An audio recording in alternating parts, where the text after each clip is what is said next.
오늘 에스라 말씀입니다. 에스라 말씀은 1장에서부터 6장까지는 지난 주일날 114 말씀을 했었고요. 그런데 저희가 이제 하지를 못했고, 오늘 7장에서부터 10장까지 해서 에스라가 마무리를 됩니다. 지금 이 파트, 2월 말, 3월 초가 지금 정신이 하나도 없어요. 막 에스라 갔다가 또 내일은 느헤미야 갔다가 또 에스더 갔다가 막 이렇게 또 좀 정신없는 상황인데, 상황은 지금 그 시기가 똑같은 시기이기 때문에 그래요. 뭐 우리가 학계하고 스가랴 했잖아요. 엊그제.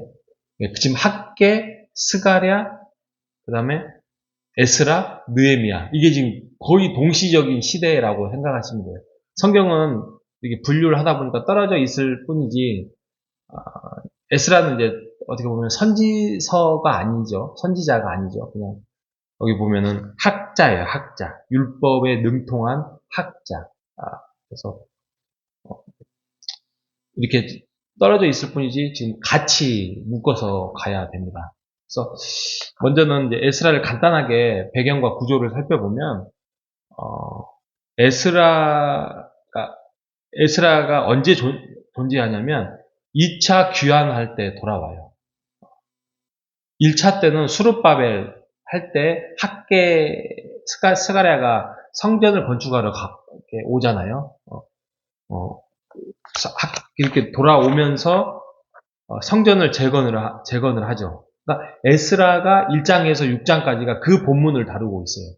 아직 에스라는 예루살렘으로 오지는 않습니다. 근데 그 배경을 수룹바벨 시대 때 귀환을 한 5만 명 할 때 정리를 하죠. 2차 귀환 때 이때 에스라가 돌아와요.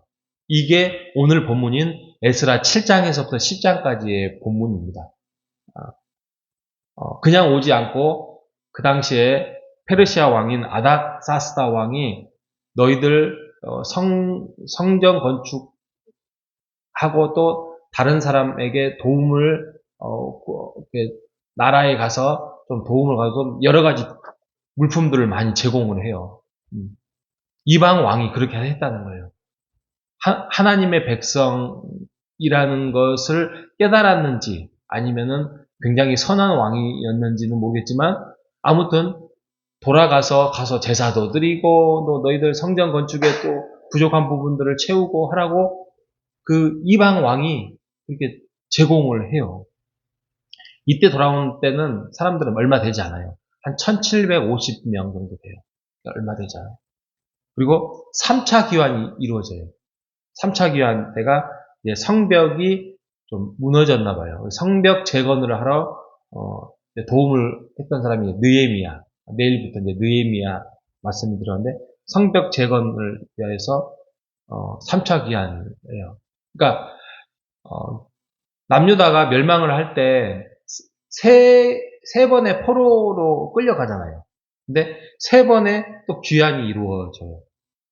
이때 3차 기한 때는 또 많이 돌아와요. 42,000명. 그래서 한 1차, 2차, 3차에서 한 10만 명 정도가 귀환을 했다. 이렇게 기억하시면 됩니다. 그래서 1장과 6장까지가 바로 아까 앞에 말씀드렸던 에스라는 7장부터 10장까지 해당이 되고, 1장부터 7장까지가, 6장까지가 바로 성전 건축에 대해서 학계 스가랴 시대 때 이루어진 상황이었다. 그리고 7장에서부터 10장까지가 에스라가인데, 에스라가 오늘 읽었던 말씀에 보면은 7장 10절에 보면 에스라가 여호와의 율법을 연구하여 준행하여 율례와 규례를 이스라엘에게 가르치기로 결심하였더라라고 말씀을 하고 있습니다. 에스라 때는 이제 백성들의 성결 운동을 해요. 그러니까 성전이 건축이 됐고, 그게 이제 외부적인 성전 건축이 됐다면, 이제 에스라 때는 마음에 너희들의 율법 교육, 말씀 교육을 시키는 거예요. 이게 진짜죠. 그죠? 이게 진짜죠. 물론 성전, 그 당시에 성전이 하나님의 임재를 상징하고 있는 건 맞아요. 근데 그 당시에 그들에게 외부적인 성전 건축의 상징성은 의미는 있지만 그 안에 하나님과의 관계 안에서 온전한 순수함과 성결이 이루어지지 않으면 이 외부적인 성전은 아무 의미가 필요 없는 거예요.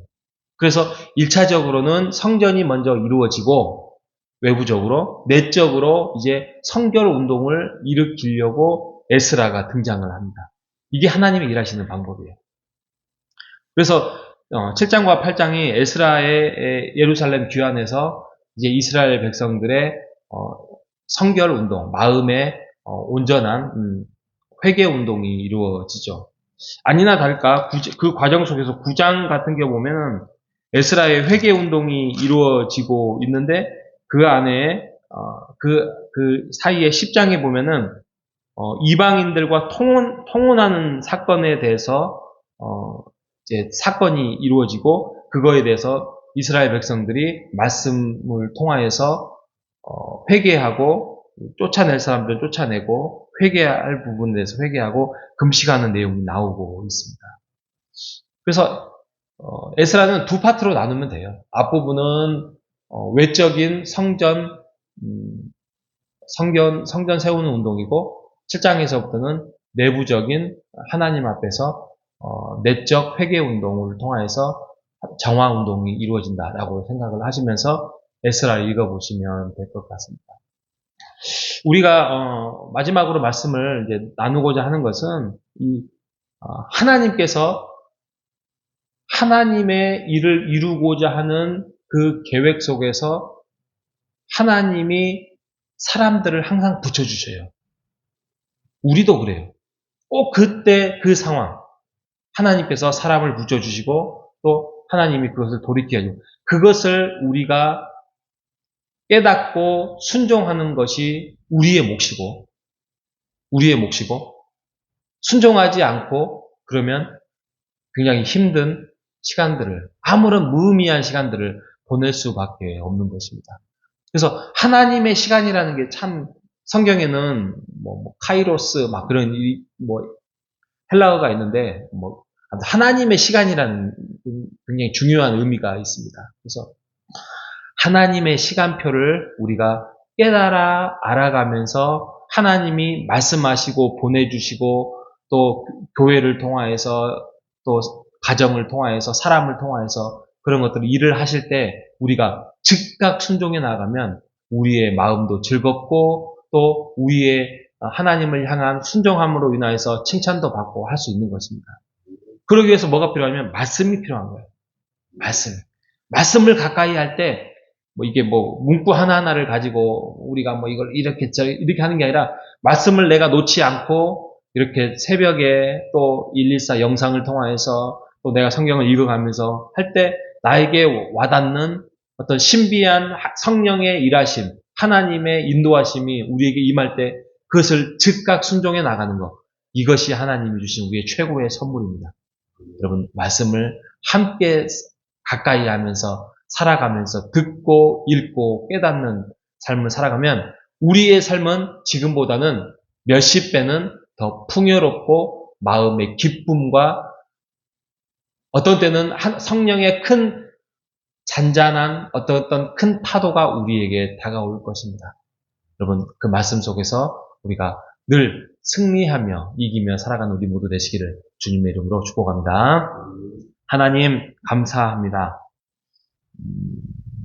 말씀을 통하여서 우리에게 도전을 주시고 또 오늘같이 에스라의 말씀을 통하여서 외부적인 성전 건축뿐만이 아니라 내적인 선결 운동을 통하여서 하나님을 만나게 하시고 가까이 하게 하시려는 하나님의 때에 따라서 그 시기와 사람을 붙여주심을 감사합니다. 오늘날 우리에게도 똑같이 이런 일들이 이루어지고 있음을 고백합니다. 하나님, 우리 안에서 이루어지지 않는 어떠한 거룩하지 못했던 것들, 하나님 우리가 회개케 하여 주시고 선결케 하여 주시어서 늘 하나님과 가까이 하며 관계성 안에서 우리가 이기며 극복하며 하나님을 만남으로써 하나님과 교제하면서 더욱더 기쁨의 삶을 추구하며 생명의 삶을 추구하며 살아갈 수 있도록 인도하여 주시옵소서. 살아계신 예수님의 이름으로 기도합니다. 아멘.